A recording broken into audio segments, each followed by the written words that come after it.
2021년 5월 10일 월요일, 오늘 함께 나눌 말씀은 마태복음 6장 1절에서 6절 그리고 16절에서 18절까지의 말씀입니다.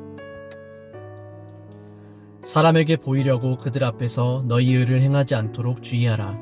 그리하지 아니하면 하늘에 계신 너희 아버지께 상을 받지 못하느니라. 그러므로 구제할 때에 외식하는 자가 사람에게서 영광을 받으려고 회당과 거리에서 하는 것 같이 너희 앞에 나팔을 불지 말라. 진실로 너희에게 이르노니 그들은 자기 상을 이미 받았느니라. 너는 구제할 때에 오른손이 하는 것을 왼손이 모르게 하여 내 구제함을 은밀하게 하라. 은밀한 중에 보시는 너희 아버지께서 갚으시리라. 또 너희는 기도할 때에 외식하는 자와 같이 하지 말라. 그들은 사람에게 보이려고 회당과 큰 거리 어귀에 서서 기도하기를 좋아하느니라. 내가 진실로 너희에게 이르노니 그들은 자기 상을 이미 받았느니라. 너는 기도할 때에 내 골방에 들어가 문을 닫고 은밀한 중에 계신 내 아버지께 기도하라. 은밀한 중에 보시는 내 아버지께서 갚으시리라. 금식할 때에 너희는 외식하는 자들과 같이 슬픈 기색을 보이지 말라. 그들은 금식하는 것을 사람에게 보이려고 얼굴을 흉하게 하느니라. 내가 진실로 너희에게 이르노니 그들은 자기 상을 이미 받았느니라. 너는 금식할 때에 머리에 기름을 바르고 얼굴을 씻으라. 이는 금식하는 자로 사람에게 보이지 않고 오직 은밀한 중에 계신 내 아버지께 보이게 하려 함이라. 은밀한 중에 보시는 내 아버지께서 갚으시리라. 아멘. 잠시 기도하시겠습니다. 신실하신 하나님, 이 하루도 우리가 말씀으로 시작할 수 있음이 얼마나 감사한지요. 우리에게 베풀어 주시는 주님의 은혜가 한량이 없으니 그저 주님의 은혜가 아니면 살아갈 수 없는 연약한 우리는 더욱 주님을 의지하고 신뢰할 뿐입니다. 진리의 성령님, 우리로 주님의 마음을 알게 하시고 모든 불의함으로부터 우리 자신을 구별하여 살아가게 하시며 악은 어느 때에라도 멀리하며 하나님 나라를 위하여 살아가는 하루가 되게 하여 주옵소서. 예수님의 이름으로 기도드립니다. 아멘. 오늘 본문의 말씀은 이렇게 시작하고 있습니다. 사람에게 보이려고 그들 앞에서 너희 의를 행하지 않도록 주의하라. 주님이 이 단락에서 말씀하시고자 하는 것은 무엇일까요? 너희의 종교적 행위를 사람들 앞에서 과시하지 말라는 것입니다. 여기에서도 우리는 산상수훈에서 끊임없이 반복되어 강조되고 있는 너희는 달라야 한다는 주님의 명령이 담겨 있음을 기억해야 합니다. 주님은 그 당시 바리새인들과 종교 지도자들의 과시적 종교 행위에 대하여 말씀하시는데 구제와 기도, 금식은 그들의 대표적인 종교 행위였습니다. 하나님을 경외함이 없는 그저 자기 자신의 의로움을 나타내기 위한 보여주기식의 구제와 기도, 금식에 대하여 예수님은 제자들에게 너희는 그들을 본받지 말라고 하십니다. 사람에게 보이기 위한 종교 생활과 하나님을 향해 진정으로 드리는 예배는 목적 자체가 다릅니다. 지향하는 바가 다른 것입니다. 전자가 자기 자신에게 집중되어 있다면 후자는 나를 비우고 오직 하나님께만 집중하고 있습니다. 그런 의미에서 더 나은 의로 살아가는 그리스도인으로서 우리들의 신앙생활이 어떻게 달라야 하는지, 무엇을 본받지 말아야 하는지를 오늘 말씀을 통해 함께 나누며 우리들의 삶에 적용할 수 있기를 바랍니다. 2절에서 주님께서는 이렇게 말씀하십니다. 자선을 베풀 때 위선자들처럼 내 앞에 나팔을 불지 말라.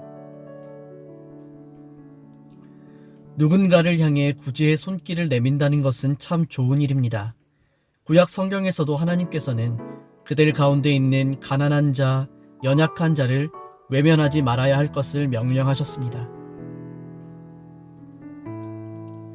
그런데 이렇게 좋은 일임에도 불구하고 주님께서 경계하시고 경고하시는 것은 무엇입니까? 마음의 동기입니다. 사실 산상수훈의 가르침을 천천히 묵상해 보면 주님께서는 겉으로 보이는 것보다 우리 마음속 중심을 더 중요하게 여기신다는 것을 알 수 있습니다. 여기서도 마찬가지로 구제를 한다는 것은 참 좋은 일이지만 주님의 관심은 그보다 더 깊은 곳에 있습니다. 바로 우리 마음의 동기입니다. 개역 성경에서 구제라고 번역된 단어의 헬라어는 엘레모스네입니다. 이 단어의 본질적인 의미는 긍휼과 연결됐는데 자기 자신이나 타인의 처지를 이해하고 그 상태를 함께 슬퍼하고 애통하는 것입니다. 그러니까 진정한 구제는 그 사람의 상황을 이해하는 것에서 시작되며 이 과정을 통해서 그에게 필요한 것들을 채워주는 결과로 이어지게 되는 것입니다. 예수님께서는 긍휼히 여기는 자가 긍휼히 여김을 받는다고 하셨습니다. 우리를 긍휼히 여기신 하나님 아버지의 마음, 그 사랑으로 누군가를 향한 구제의 손길을 내밀어야 하는 것입니다. 그런데 문제는 그 당시 바리새인들은 그렇게 하지 않았다는 것입니다. 예수님께서는 그들의 구제에 대하여 외식하는 자라고 표현하시는데 무대 위에서 연기하는 자라는 의미가 있습니다. 한마디로 주님께서는 바리새인들의 구제에 대하여 쇼하지 말라고 말씀하시는 것입니다. 그들은 자신들의 행위를 더 많은 사람들에게 알리기 위해서 나팔을 불었습니다. 이와 같은 그들의 행위를 통해 우리는 그들의 마음속 동기가 정말 구제를 받는 그 사람과 하나님을 향한 것이 아니라 오로지 자기 자신에게 집중되어 있다는 것을 알 수 있습니다. 사도 요한은 이러한 그들의 마음속 동기에 대하여 이렇게 기록합니다. 요한복음 12장 43절의 말씀에 그들은 사람의 영광을 하나님의 영광보다 더 사랑하였더라. 참으로 적절한 표현이라고 생각합니다. 사람에게 보이기 위해, 알리기 위해 무엇을 말입니까? 내가 얼마나 의로운 사람인지를 보라는 것입니다.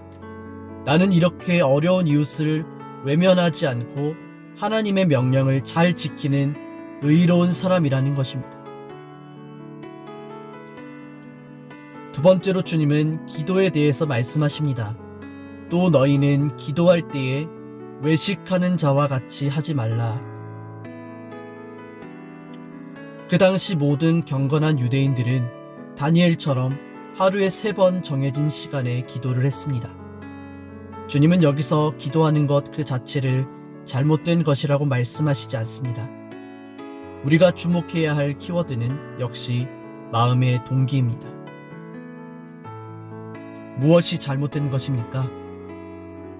사람에게 보이려고. 그들의 기도는 하나님을 향해 더 깊이 나아가기 위함이 아니라 사람들 앞에서 자신이 얼마나 의로운 사람인지를 자랑하는 기회였습니다. 예수님께서는 바로 이러한 바리새인들의 잘못된 마음의 동기에 대하여 책망하시고 있습니다. 하나님께는 조금도 관심이 없고 사람들이 자신을 어떻게 바라보는지 집중하는 그들의 기도를 예수님께서는 가식과 위선이라고 평가절하 하십니다.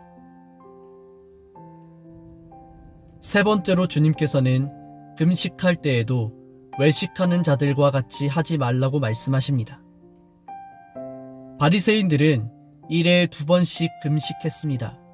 주님께서는 금식하는 것 자체를 금지하신 것은 아닙니다.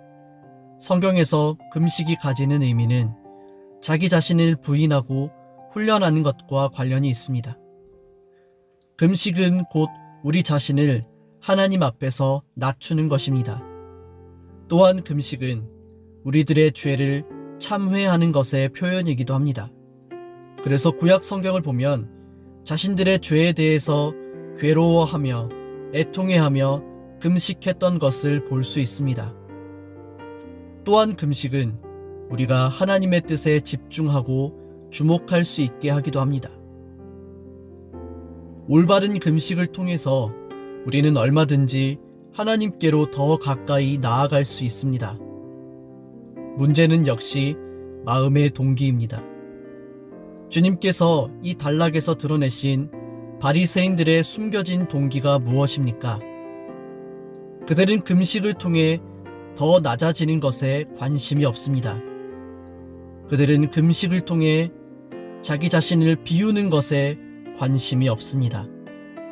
그들의 금식은 오직 자신을 더욱 의롭게 드러내기 위한 것입니다. 그래서 그들은 자신이 지금 금식 중에 있다는 것을 사람들에게 보이기 위해서 씻지 않거나 슬픈 기색을 했습니다. 하지만 이 금식을 통해 그들이 구하는 것은 사람들을 통해 얻게 될 영광입니다. 자신이 얼마나 의로운 사람인지 많은 사람들에게 나타내어 그들에게 존경을 받고 박수를 받을수록 그들의 종교적 위선은 더욱 강화되고 이것을 통해 자기 만족을 누리는 것입니다. 오늘 예수님께서는 구제와 기도, 금식에 대해서 말씀하시면서 동일하게 너희는 그들을 본받지 말라고 말씀하십니다. 그리고 이 세 가지 가르침에 대하여 우리가 가져야 할 자세는 은밀함이라고 말씀하십니다. 바리새인들의 구제와 기도, 금식이 다른 사람에게 보여주기 위한 것에 집중되어 있다면 우리들의 구제와 기도, 금식은 나타나지 않는 것에 집중되어야 합니다. 은밀한 구제와 기도, 금식의 공통점은 내가 드러나는 것에 있지 않고 우리의 삶에서 하나님의 참 뜻이 발견되는 것에 있습니다. 우리는 오늘날도 이러한 종교적 바리새주의가 얼마나 우리들의 신앙을 망치고 있는지를 기억하고 경각심을 가져야 합니다. 여전히 사람들의 마음속에는 내가 무엇을 했는지 알아주기를 바라는 욕망이 있고 그것을 통해 자신이 좀 더 높아지고 싶은 욕심이 있습니다. 우리가 이렇게 사람의 영광에 목말라하고 그것을 자꾸만 구하게 되면 우리들의 신앙은 주님이 말씀하시는 것에서 점점 더 멀어지게 됩니다. 그런 의미에서 주님은 오늘 우리들에게도 바로 이러한 종교적 바리새주의를 주의해야 할 것을 경고하시며 결코 이러한 보여주기식의 종교적 행위를 본받지 말아야 한다고 말씀하십니다. 우리의 신앙생활에 바로 이러한 은밀함의 원리를 적용해야 합니다. 우리들의 관심은 나를 바라보는 사람들이 아니라 은밀한 가운데 함께 하시는 하나님을 향해야 합니다. 사람들이 내가 무엇을 했는지 알아주는 것보다 중요한 것은 하나님께서 오늘 우리의 믿음의 고백과 순종과 헌신을 기억해 주시는 것이기 때문입니다.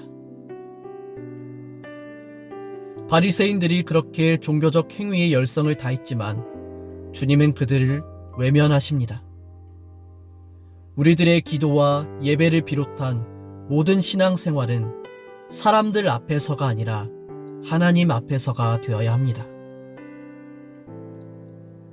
오늘 이 말씀을 묵상하는 여러분은 어디에 속하셨습니까?